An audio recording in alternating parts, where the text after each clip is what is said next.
Bem-vinda, bem-vindo a mais um No Ritmo da Vida, o programa onde nós falamos um pouco sobre tudo. Coisas muito importantes, coisas não tão importantes, coisas que te levam a beber um chopp no fim da tarde, coisas que fazem você pensar antes de dormir. Semana passada nós tivemos como entrevistado o Dr. Rogério Picchini, diretor superintendente da Santa Casa, que deu uma visão geral do que é o dia a dia do maior hospital filantrópico do país e provavelmente da América Latina. Hoje a nossa convidada é a doutora Dulce Cardenuto, que foi durante muitos anos diretora superintendente e hoje é a responsável por todo o planejamento, por toda a parte estratégica da Santa Casa, e isso é uma briga de foice, quem sabe, mais complicada do que tratar paciente com câncer ou paciente que precisa hemodiálise. Porque a máquina faz a parte dela. O que a doutora Dulce faz é negociar com gente. E gente nem sempre cumpre a parte dela ou cumpre de uma forma um pouco diferente daquela que foi combinada. Doutora Dulce, seja muito bem-vinda e conta um pouco o que é o planejamento da Santa Casa, o que é arrumar dinheiro para tocar uma organização do tamanho da Santa Casa, com seus 2 milhões e poucos de atendimento todos os anos, desde simples exames até transplantes os mais sofisticados possíveis. Seja bem-vinda. Obrigada, Penteado. Agradeço o convite de participar desse importante podcast, né? E trazer um pouco aí da experiência nos 40 anos que eu estou na Santa Casa. Saí da superintendência esse ano, né? Fiquei 6 anos como superintendente e responsável por toda a parte operacional. Pelo tempo que eu estou na Santa Casa, pela história vem desde lá da assistência, sou pediatra, fiquei na assistência, no pronto-socorro como assistente, fui passando para diferentes áreas da Santa Casa. Então, o conhecimento da cultura interna, de como funciona a Santa Casa é inerente, né? Eu acho que eu vivi mais tempo da minha vida dentro daquele quadrilátero até do que fora dele. Então, talvez até por isso que eu tenha chegado a esse cargo, né, de coordenação, pensar no planejamento e fazer toda a articulação política da Santa Casa no cenário. Posso te dizer que a responsabilidade aumenta. Eu achava que era impossível aumentar depois de ser superintendente, mas ela aumenta, porque a gente está falando de uma instituição de mais de 460 anos, né, 464 anos, que nasceu junto com a cidade de São Paulo. E que ela tem essa missão, esse propósito de atender a população toda que a procura, mas principalmente ser a última porta, a última ajuda de alguns, né, de muitas pessoas. Uma instituição dessa, ela não pode falhar, ela não pode terminar, né, nem pensar em terminar ou ficar mais fraca do que ela é. Então, a responsabilidade é maior ainda da gente conseguir, através de reforço da governança, de sua estruturação, de toda a parte corporativa, fazer com que eu acho que o desafio é, vamos mais para 460, né? Já estamos em 460, como a gente faz para se manter vivo e atuante, com toda a importância que a gente tem na vida das pessoas, de muitas pessoas, né? Milhares de pessoas, quando eu falo milhares mesmo, né? A Santa Casa hoje, né? Quando a gente pensa em referência de atendimento de pronto-socorro, né? Que o pronto-socorro de lá é muito forte, com um movimento muito grande. Não é só o movimento, não é só esse volume.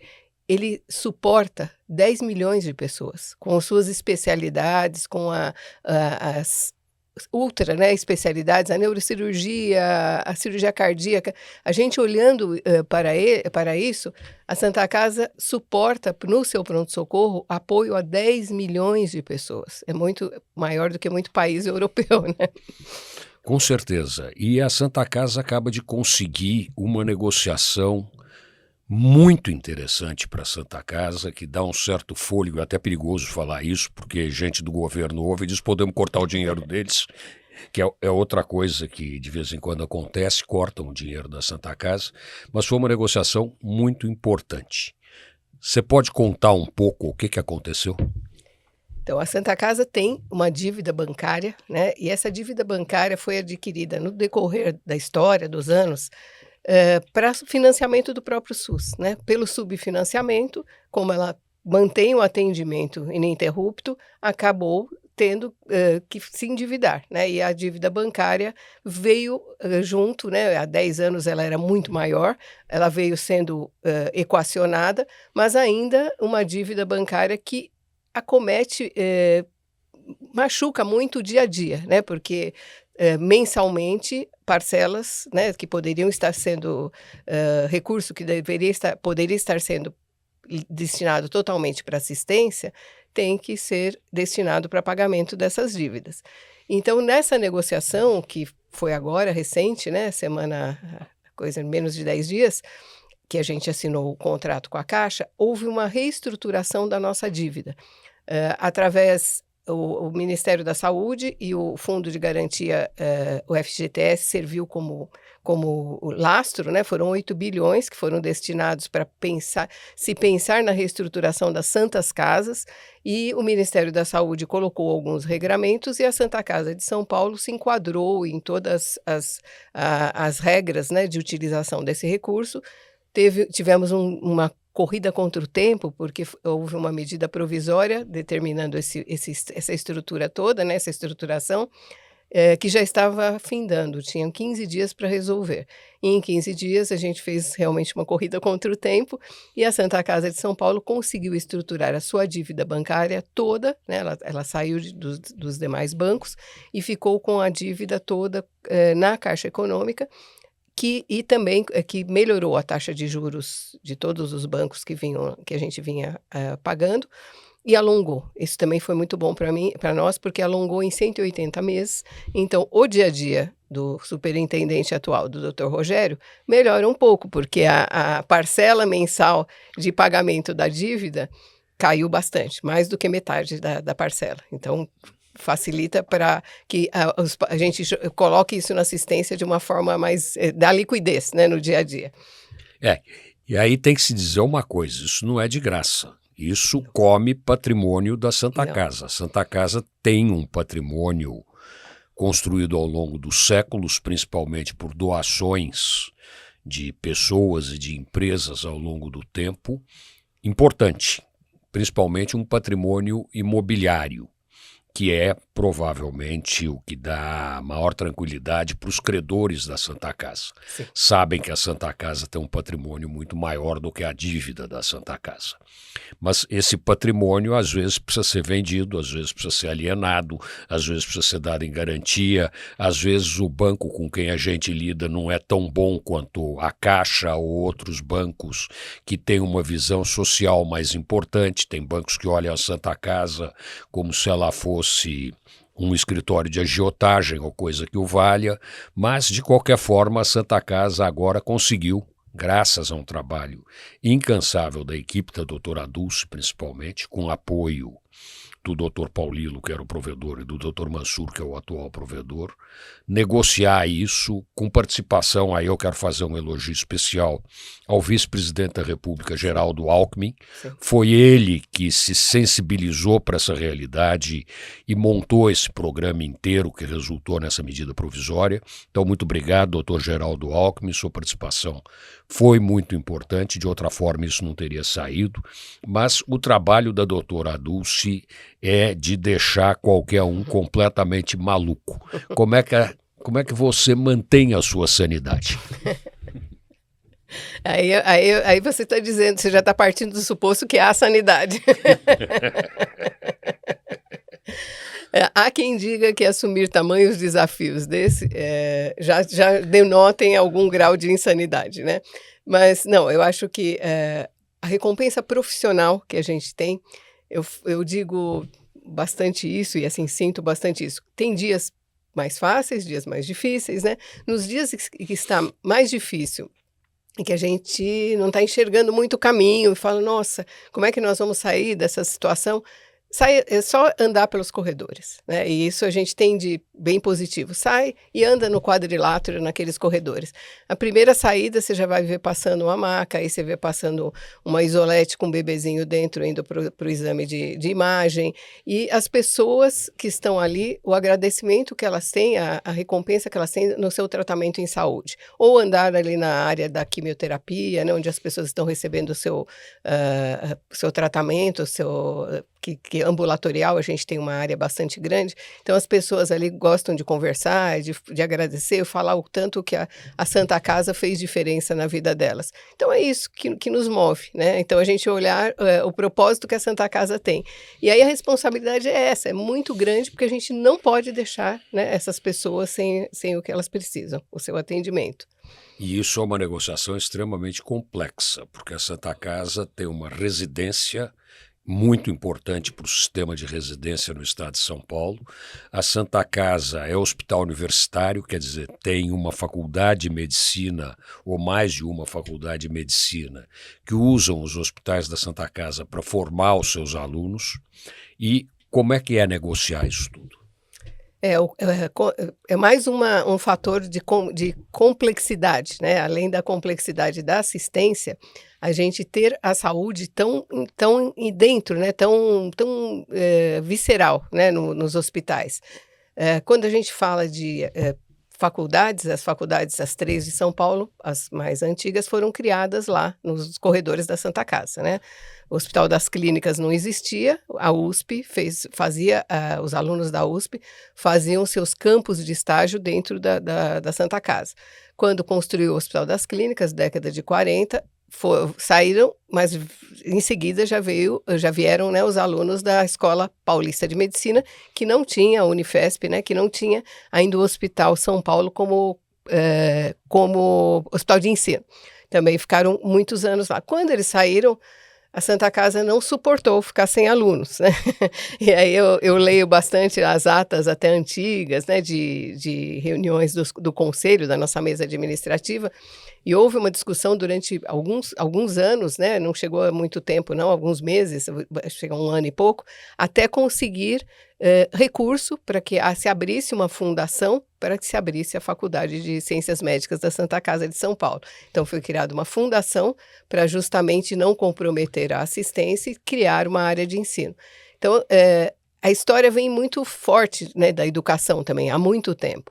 E a residência médica, ela foi regulamentada em década de 70, né, 77, 80. A Santa Casa tem registros no museu de semelhantes programas de residência, em que os médicos iam lá e faziam, assim que se formavam, olha, eu quero aprender a ser médico, eu quero aprender na prática, e aí era um concurso que os médicos mais antigos faziam, muito semelhante à prova de residência médica. E aqueles médicos, estou falando da década de 1917, 14 a 17, isso já acontecia. Então já existia a residência na nossa instituição desde esta época. O fato da gente ter o ensino aumenta também a nossa responsabilidade com tudo, porque aquele médico, aquelas equipes multiprofissionais lá formadas, elas vão replicar o aprendizado em toda a rede do SUS, do país inteiro, porque a gente recebe alunos, a residência médica vem de todo o local do Brasil, né, vem de todos os estados, e eles voltam para os seus estados levando o que aprenderam na Santa Casa. Então, como formadora de mão de obra mesmo, de RH para o SUS, também ela tem uma importância bastante grande. E é a maior residência médica do Brasil, de instituição privada. É a maior que tem. E a mais bem qualificada, porque a gente qualifica, como a gente sabe que é bem qualificada, os nossos residentes saem e prestam títulos, prestam concurso para títulos, 100% de aprovação quando saem. Então, é uma residência de alta qualidade também. A Dulce está falando que a gente fornece mão de obra para o SUS, mas a gente fornece mão de obra também para clínicas privadas, clínicas particulares, que cobram bastante caro. Tem médicos da Santa Casa bastante bem-sucedidos na sua carreira privada e que com certeza não estão passando necessidade. Verdade, verdade. Verdade. É a rede pública e a rede privada, né? A gente forma, por ano, de especialistas, saem da Santa Casa 1.000 alunos que se formam como especialistas na Santa Casa. Então, eles vão para todos os setores mesmo.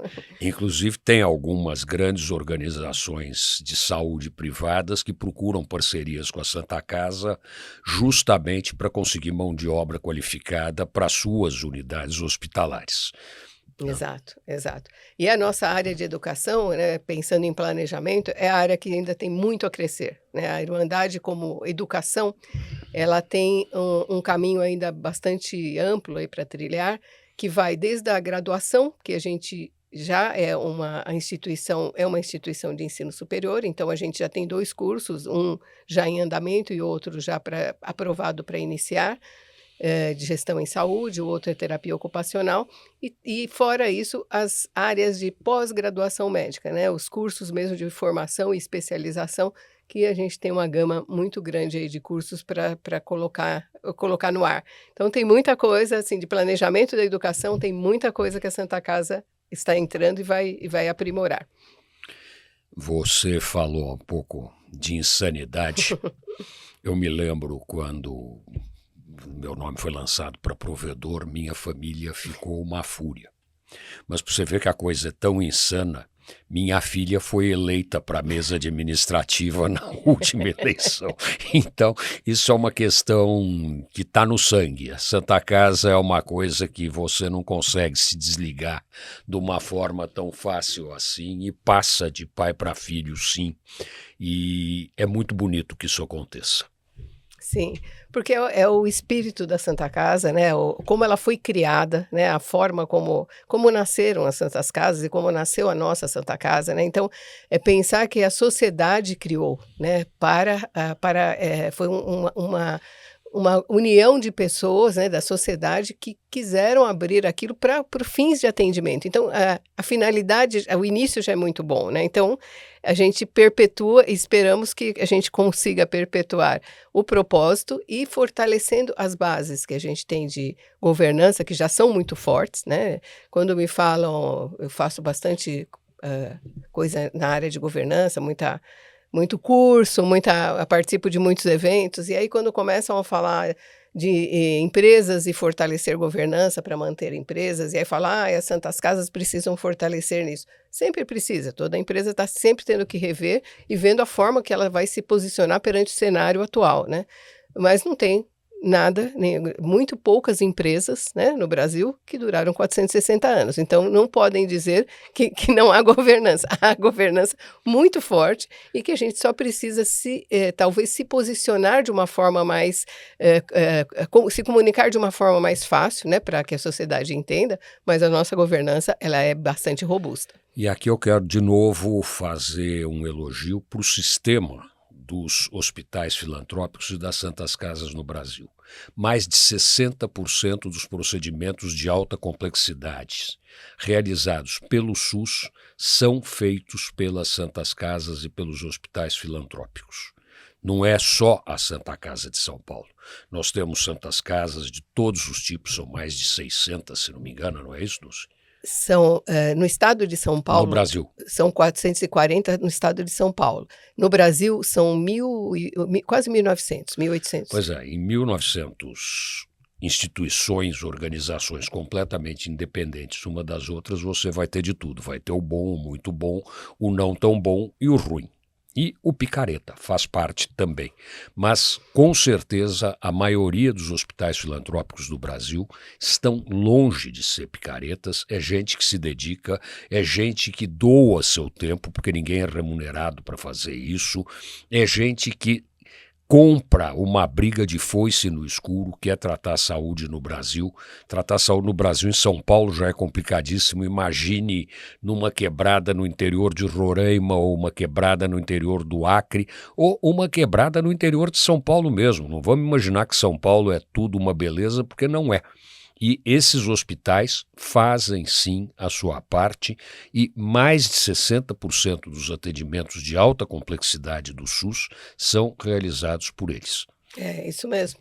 Até os últimos percentuais, mais do que 70 de alta e 60 de tudo, de média complexidade. Então, assim, o SUS é impensável, né, ter o SUS sem essas entidades filantrópicas, que é isso mesmo, muitas vezes elas são negligenciadas do olhar do poder público.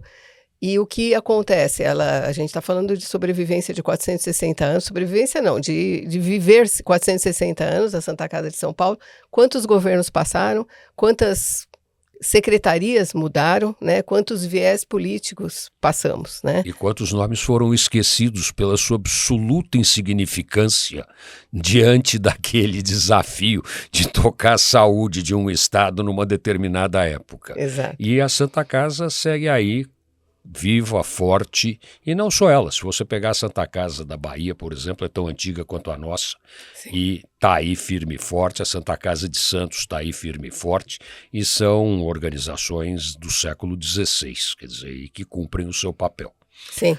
Dulce, nós estamos chegando no final desse No Ritmo da Vida. A gente podia ficar mais 2 anos conversando sobre Santa Casa e sobre coisas que afetam a Santa Casa e como é que a Santa Casa faz para sobreviver, mas o tempo acabou, então muito obrigado a você. Todo sucesso nas suas novas atividades de diretor de planejamento e de regente dessa orquestra fantástica que é a Santa Casa de Misericórdia de São Paulo.